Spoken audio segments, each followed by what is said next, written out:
یہ اللہ تعالیٰ کے احکام ہیں یا فیصلے ہیں، وہ تین طرح کے، ایک کونیہ ہے، احکام کونیہ، دوسرے احکام شرعیہ، اور تیسرے احکام جزائیہ۔ بادشاہی حقیقی اللہ ہے اور سب کچھ اس کے اختیار میں ہے، تو پھر ادھر ادھر جھکنے کا کیا معاملہ ہے؟ تو نہ زندوں کے سامنے جھکنا ہے اور نہ ہی مردوں کے سامنے جھکنا ہے، نہ طاقتور کے سامنے جھکنا ہے، نہ کمزوروں کے سامنے جھکنا، کسی کے سامنے جھکنا نہیں ہے۔ کس کے سامنے جھکنا ہے؟ اللہ کے سامنے، اللہ کے سامنے۔ علم الانسان ما لم يعلم۔ الحمدللہ رب العالمین والصلاة والسلام علی رسولنا محمد وعلى آلہ وصحبہ اجمعین، اما بعد۔ اللہ الذی لا الہ الا ہو الملک القدوس، وقال عز وجل فتعالى اللہ الملک الحق۔ اللہ تعالیٰ کے پاکیزہ ناموں میں سے دو نام الملک اور الملیک ہے۔ دونوں کے معنی ہے ایک لفظ میں بادشاہ۔ الملک یہ قرآن کریم میں 4 مقامات پر آیا ہے، 5 مقامات پر، اور الملیک صرف ایک مقام پر آیا ہے، سورۃ القمر میں۔ ان المتقین فی جنات ونہر فی مقعد صدق عند ملیک مقتدر۔ تو ملیک صرف اس مقام پر اور جگہ پر آیا ہے۔ دونوں ناموں کا مطلب ہے کہ اللہ تعالی بادشاہت والا ہے، اور بادشاہت والا ہے تو اس کا مطلب یہ ہے کہ بادشاہت کی جتنی خوبیاں ہیں وہ ساری کی ساری خوبیاں اور اوصاف اس کی ذات میں موجود ہیں۔ علم ہو، قدرت ہو، عزت اور سطوت ہو، اور تصرف ہو، کسی کو دینا ہو، کسی کو لینا ہو، وغیرہ۔ اللہ بادشاہ ہے تو اس میں یہ سارے معنی آ جاتے ہیں، لینے کے اور دینے کے۔ پھر یہ بات قابل غور ہے کہ اللہ کی جو بادشاہت ہے نا، وہ کسی خاص دائرے میں محدود نہیں ہے، بلکہ کائنات کے ذرے ذرے پر اس کی بادشاہت ہے، اور کائنات کی ساری چیزیں اس کی بادشاہت کے دائرے میں ہے۔ لہ ملک السماوات والارض وما بینہما۔ آسمان زمین کی بادشاہت اور آسمان و زمین کے درمیان جو کچھ ہے نا، سب کی بادشاہت اللہ کے پاس ہے۔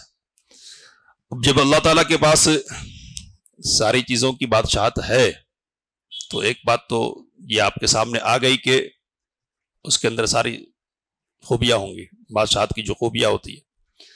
دوسری بات اس سلسلے میں یہ ہے کہ کائنات کی ساری چیزیں اللہ کی مملوک ہوئی تو سب اس کے در کی بکاری ہوئی، سب اس کے اشارے پر کام کرنے والی ہوئی، اور سب اللہ تعالیٰ کے حکم کے ماتحت ہوئی۔ اور تیسری بات اس سلسلے میں یہ ہے کہ اللہ تعالیٰ کی تدبیر اس کائنات پر نافذ ہے، بادشاہ ہے نا، تو اس لیے اس کی تدبیر نافذ ہے، وہ جس کے لیے جس طرح چاہے فیصلے صادر فرماتا ہے، اور کوئی ایسا نہیں ہے کہ جو اس کے فیصلے کو روک سکے۔ اب یہ جو اللہ تعالیٰ کا حکم ہے، یہ اللہ تعالیٰ کے احکام ہیں یا فیصلے ہیں، وہ 3 طرح کے ہیں۔ ایک کونیہ ہے، احکام کونیہ، دوسرے احکام شرعیہ، اور تیسرے احکام جزائیہ۔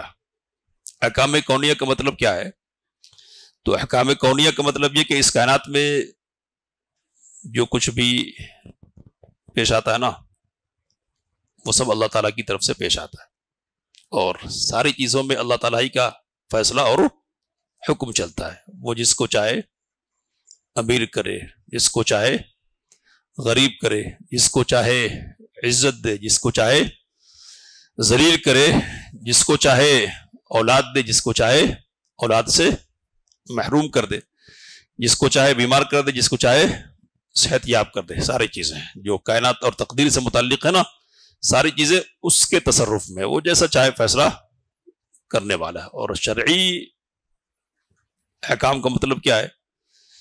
تو شرعی طور پر اسی کے پاس یہ اختیارات ہے کہ وہ فلاں چیز کو بطور عبادت متعین کرے اور فلاں چیز کو بطور عبادت متعین نہیں کرے، فلاں مسئلے میں فلاں حکم دے اور فلاں مسئلے میں فلاں حکم دے۔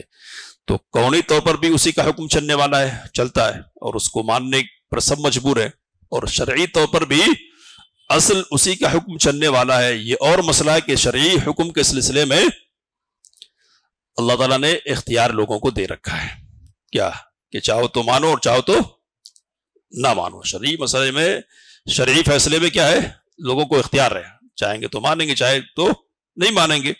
اب اسی ماننے اور نہیں ماننے کی بنیاد پر ایک اور فیصلہ ہوتا ہے، تو وہ ہے الاحکام الجزائیہ، یعنی بدلے والے احکام۔ تو اللہ تعالیٰ کسی کو چاہتا ہے انعام سے نوازتا ہے، کسی کو چاہتا ہے سزا سے دوچار کر دیتا ہے۔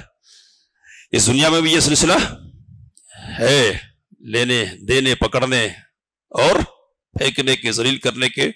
تاریخ نے بہت سارے واقعات اپنے سینے میں اس سلسلے میں محفوظ کر رکھے، اور اصل جو احکام جزائیہ ہے ان کا صدور کہاں ہوگا؟ قیامت کے دن ہونے والا ہے، اس لیے کہ وہاں اللہ تعالیٰ کی حقیقی بادشاہت کا ظہور کھلی آنکھوں دیکھا جا سکے گا۔ اس لیے کہنے والے نے کہا کہ اللہ تو بادشاہ ہے، اس دنیا میں بادشاہ ہے نا، سارے احکام اسی کے چلنے والے، لیکن اللہ تعالیٰ نے اپنا تعارف سورۃ الفاتحہ میں، جو قرآن مجید کی سب سے عظیم سورہ ہے نا، وہاں اس سو پر نہیں کروایا کہ وہ کیا ہے، اس دنیا کا بادشاہ ہے۔ کیا کہا اس نے؟ مالکی یوم الدین، روز جزا کا بادشاہ ہے۔ تو اس لیے کہ اس کائنات میں چھوٹی بڑی بادشاہتیں وغیرہ دوسرے لوگوں کے پاس بھی ہوتی ہے، وہاں جزائی طور پر فیصلے ہوں گے، اور سارے کے سارے اختیارات کس کے ہاتھ میں؟ اللہ تعالیٰ کے اختیارات میں ہوں گے۔ اور وہاں اللہ تعالیٰ اعلان فرمائے گا۔ کیا اعلان فرمائے گا؟ تو نبی اکرم صلی اللہ علیہ وسلم نے ارشاد فرمایا کہ یطوی اللہ عز وجل السماوات یوم القیامہ، اللہ قیامت کے دن آسمانوں کو لپیٹ دے گا۔ لپیٹ کر کیا کرے گا؟ فرمایا کہ ثم یأخذہن بیدہ الیمنی، انہیں اپنے داہنے ہاتھ میں لے لے گا۔ ثم یقول، پھر کہے گا انا الملک، میں بادشاہ ہوں۔ این الجبارون، سرکش لوگ کدھر ہیں؟ این المتکبرون، تکبر کرنے والے اور بڑے بننے والے کدھر ہیں؟ نبی صلی اللہ علیہ وسلم نے کہا کہ ثم یطوی الارضین بشمالہ، پھر اللہ تعالیٰ زمین کو اپنے بائیں ہاتھ میں لپیٹ لے گا، لپیٹ کر لے لے گا، اور کہے گا انا الملک، میں بادشاہ ہوں، میری بادشاہت آج۔ این الجبارون، دنیا میں جو جابر تھے، اپنے آپ کو کچھ سمجھنے والے تھے، تکبر کرنے والے اور بڑے بننے والے تھے، کہاں؟ اور اعلان ہوگا کہ لمن الملک اليوم، لمن الملک اليوم، این ملوک الدنیا، دنیا کے بادشاہ کہاں ہیں؟ کہاں ہیں؟ آج کس کی بادشاہت ہے؟ تو بادشاہ حقیقی کا جلال اور اس کی طرف سے جزا کے احکام صادر ہونے کا یہ دن ہوگا، اس لیے ہر ایک کو اپنی پڑی ہوگی نا، تو وہاں زبان کھولنے کا یارہ کس کو ہوگا؟ اور کون ہے جو کچھ کہنے کی جرأت کر سکے گا؟ سب پر خاموشی طاری ہوگی۔ تو اس لیے اللہ تعالیٰ خود کہے گا جواب میں للہ الواحد القہار، بادشاہت کس کی آج؟ ایک اللہ کی، جو اکیلا ہے، قہار ہے، سب کو دبا دینے والا اور پست کر دینے والا ہے۔ تو یہ 3 قسم کے احکام ہے جو جاری ہوتے ہیں اللہ تعالیٰ کی طرف سے ہوتے ہیں۔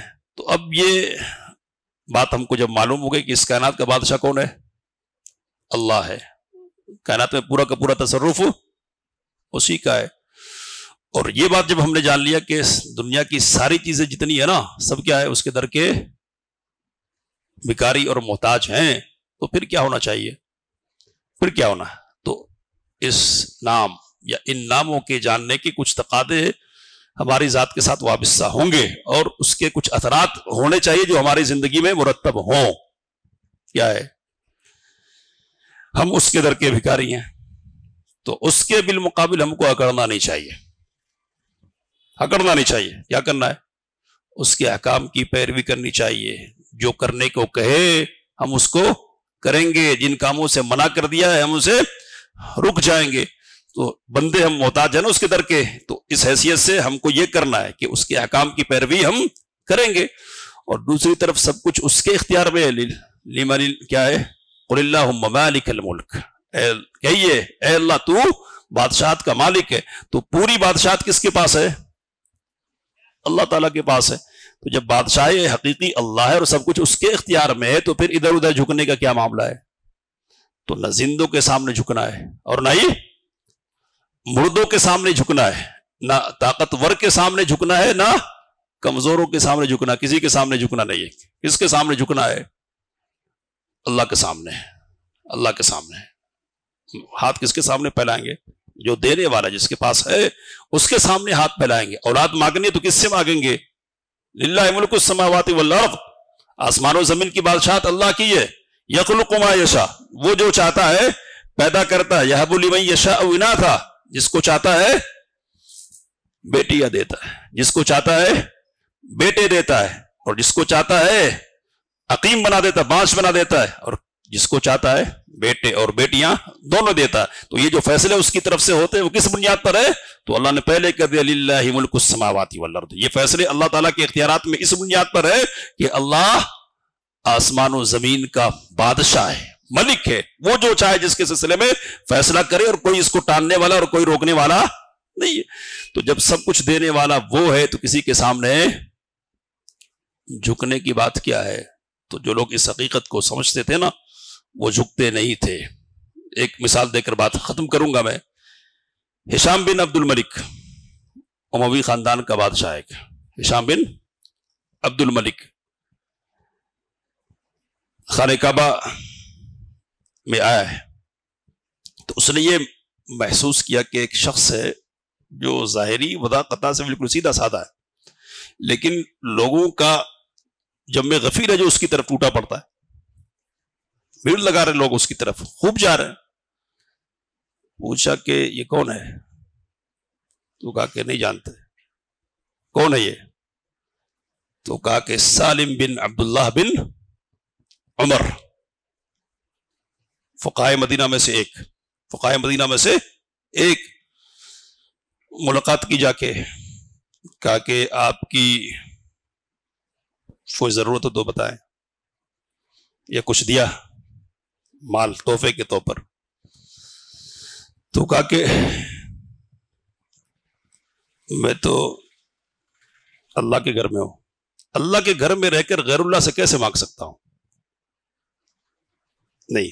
پھر اس نے کہا کہ یہ میرے بطور تحفہ لے لیجئے۔ تو کہا کہ یہ دنیا ہے، اور دنیا تو میں اللہ سے بھی نہیں مانگتا، تو تم سے کیسے لوں گا؟ تو یہ کون لوگ تھے؟ یہ جو سمجھتے تھے کہ بادشاہ حقیقی کون ہے؟ اللہ تعالیٰ ہے۔ شام کا ایک عالم ہے، مسجد میں بیٹھا ہوا ہے اپنے شاگردوں کے بیچ میں، پیر اس نے پھیلا دیے، پیر۔ بادشاہ آیا، تحفہ دینار و درہم کی شکل میں پیش کیا، کہا کہ نہیں چاہیے۔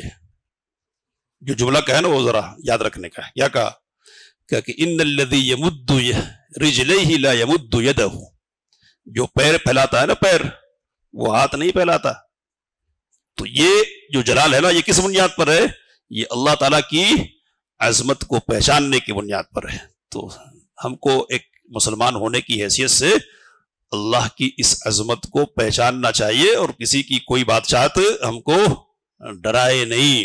مالک الملک تعز من تشاء وتذل من تشاء بیدک الخیر انک علی کل شیء قدیر. یہ نبی صلی اللہ علیہ وسلم کو سکھلایا اور نبی صلی اللہ علیہ وسلم کے واسطے سے ہم کو سکھلایا ہے. تو یہ بات ذہن میں رکھنا ہے کہ اللہ کون ہے؟ الملک ہے. اللہ کون ہے؟ الملیک ہے. اور اللہ ملک اور ملیک ہے تو مطلب سب کچھ اس کے پاس ہے اور ہمارا بھی سب کچھ اس کا ہے. تو ہمارا کچھ ہے تو اس کے لیے ہوگا اور اگر ہم کو کچھ چاہیے تو ہم کس سے چاہیں گے؟ اسی سے چاہیں گے. زندہ ہو یا مردہ کسی سے بھی نہیں چاہیں گے. مزید باتیں ہوں گی انشاءاللہ. اللہ سے دعا کہ باتوں کو سمجھنے سے کام لینے کی توفیق مت فرمائے. آمین وآخر دعوانا الحمدللہ. علم الإنسان ما لم يعلم